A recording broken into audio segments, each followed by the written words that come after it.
So what is your farm, the Spotted Moose, all about?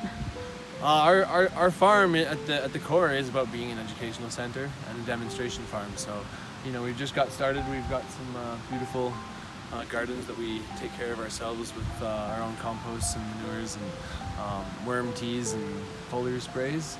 And then we want to expand into orchards and demonstrating tiered pond systems and alternative ways of regenerating soil, using animals, using plants.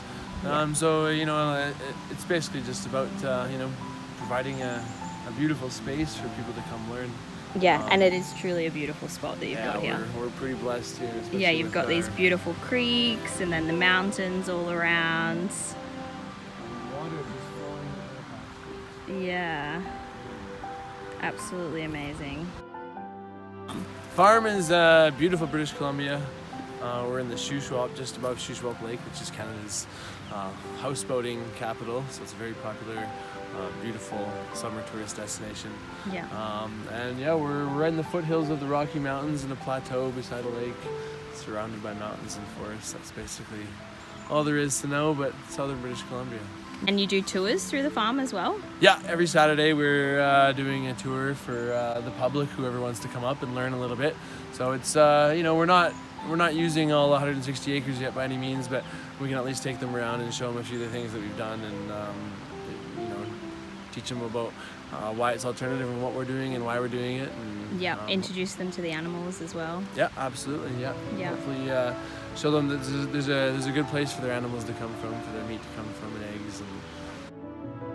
And you've even got a little farm store here as well, which people can come and buy produce from. Yeah, we did a little workshop last summer, so we got a couple teachers to come in, and we built it out of straw and clay and a lot of love and manpower. We had a few students come up for the weekend and really enjoy themselves. We've still got work to do finishing it off, plastering it, but that allows us to bring people up here. They get to see the gardens, they get to see where their food is coming from, they get to see that there's not a single chemical bottle anywhere and that there's no tractors being used in this garden. And, they get to see where their food actually comes from. So it's nice for them to drive up and see it all and then come and buy their fresh produce. It's been harvested within a day. Perfect. That's a nice experience to be able to come and meet the farmer, see the fruit and vegetables growing, and then purchase them as well. Yep. And when is the store open? The store is open Friday, a few days. It's exciting. Yep. And what days a week is it normally open? It's going to be open every day except our farmers markets days. So we have farmers markets on Wednesday and Sunday. Yeah. If you can keep that in mind, then we got Thursday, Friday, Saturday, Monday, and Tuesday, 5 days a week. What got you into farming, Chris? I guess just an awareness of what's going on with our agricultural system. Where it's going, more to the hands of our corporations and out of the control of the people. What's being actually done with that agriculture to destroy a lot of our natural ecosystems. Yeah. And then the obvious other part of it, which is a lack of young people actually getting into it. So, as far as that goes, I wanted to, be able to provide a space for young people to learn about some alternative things. I guess as far as the trying to establish some regenerative, holistic practices so that these young people can learn an alternative, a natural way rather than, the industrial way. Just a general desire to do something proactive with my life and, want to actually create some change rather than just talk about it or, go protest or whatever. So this is a nice proactive way of kind of helping as many people as I can get their own feet on the ground and start their own path towards self-reliance. So and you're educating people about farming and sustainability and different things that are involved in the process as well. Yeah, as much as I can. Yeah. As much as we can. Yeah, definitely. And you use the WOOF website. What does that mean to you?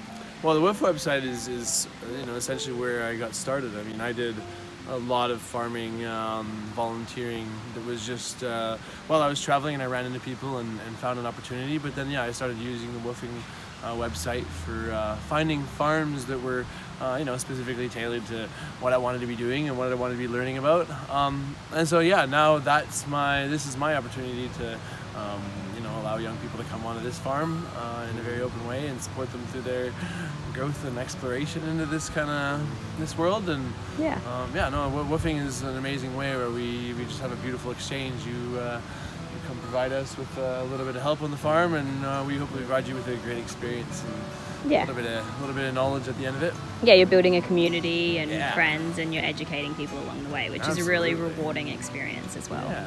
Yeah. So how long have you been interested in farming for, Chris? It's really only been 5 or 6 years since I got interested in farming and permaculture in general. I traveled for a few years after university, and it wasn't until a few years when I was in Australia when I discovered permaculture, and then through permaculture started being introduced to some of these issues, seeing some of the documentaries, and then of course visiting some of these third world countries where some of these agricultural atrocities have been committed. And then really directing my life towards getting an education, using the woofing to find some farms of interest, to really do mini apprenticeships on a few farms, and get a better idea of what I wanted to do and how I wanted to do it.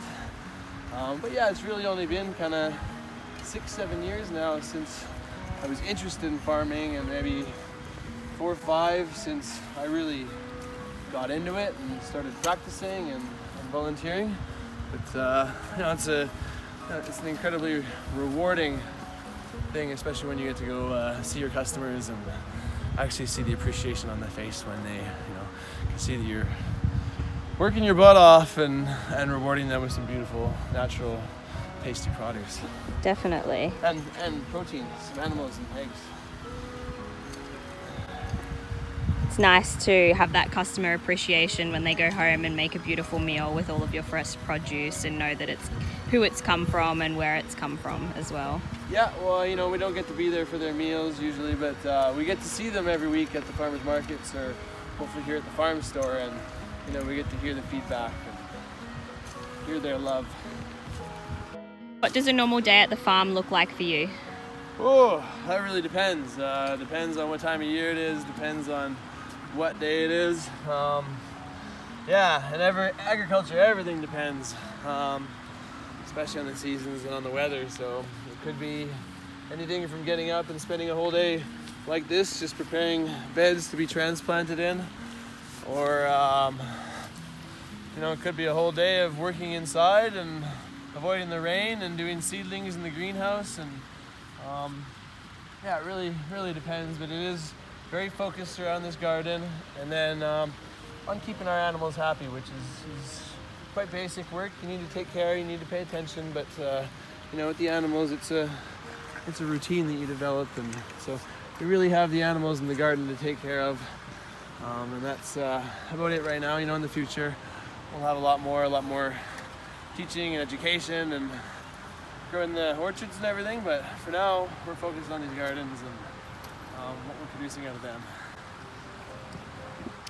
Oh, that's good. I like that you have taken it upon yourself to enjoy the education part, because there's not a lot of people that actually take the time and put that time into educating the younger people of today, especially in these harder roles where you need to have that dedication. So it's nice to see you taking on so many different people and teaching them so many different skills as well. Yeah, it can be a challenge, and I hear a lot of old farmers. They roll their eyes at me when I say I use the woofing program, and it takes a lot of patience, because you get some that come in here and they really are fresh off the boat. They've never been on a farm before. They've never been in this kind of situation before. So you've got to be patient with them. And I think the fact that I haven't really come from an agricultural background, I had to be that young woofer, kind of lost in the blue. Maybe helps me a little bit with that patience. Of course, I'm a human as well, so it tries me the best of days. But it's rewarding. It's rewarding to have a constant stream of young people who are enthusiastic, want to help as a general mode of being, and they're keen to learn, right? They're keen to take advantage of this place and really make the most of it. So that is rewarding. I couldn't see myself living a farming life where it was just sort of my family and then some workers, and there was no real connection. So it's a nice way of doing things. Yeah, definitely. I think it's a very rewarding process for the person that gets to come and help out as well. Like, even for myself, I've been here for 4 weeks now, and I got to, see the seedlings go in to the transplanting room, and then slowly they're making their way out into the garden, and we've weeded the beds, and you can start to see everything come to life. And that in itself is amazing. I'm so grateful for that experience. Well, that's what it's all about. We hope we can keep providing that space. I mean, all it is about providing a space for young people to be able to come take advantage of that. Exactly that.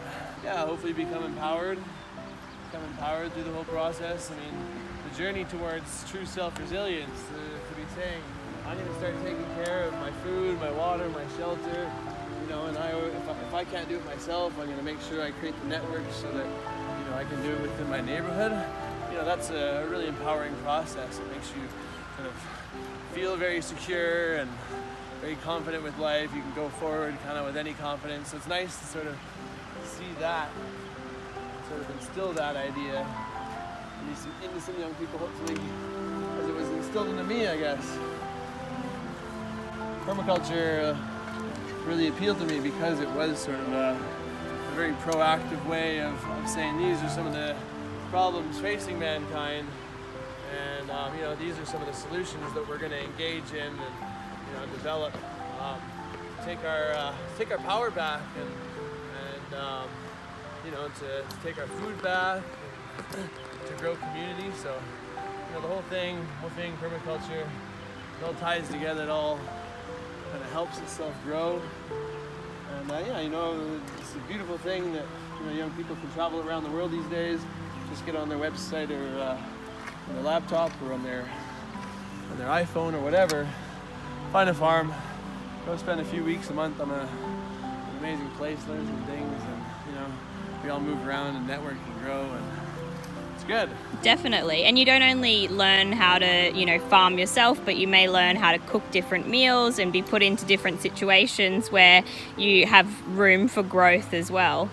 Well, absolutely. It's one of the things here. We try our own little kind of communal experiments, and so, there's no one here at Spotted Moose Farm that's going to take care of you and wash your sheets and, cook dinner for you every night. So we all take part in the cleaning, we all take part in the cooking, we all take part in everything. We make bread, so cheese. So there's lots to learn here, and it's kind of like for a young person, there's a lot to learn, and the more they want to engage in what's going on here, the more they will learn. There's a lot of potential, a lot of opportunity. So it's nice to be able to have a place like that where people can be exposed to new things, maybe even find out that they're not allergic to goat milk.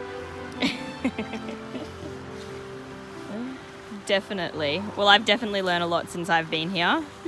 Made cheese, I learned how to milk a goat, I've done a lot of weeding, which is quite a rewarding process. Yeah. Once you finish a bed and there's no weeds in it and you can finally plant those little seedlings see them grow and watch them come to life before your eyes, it's beautiful.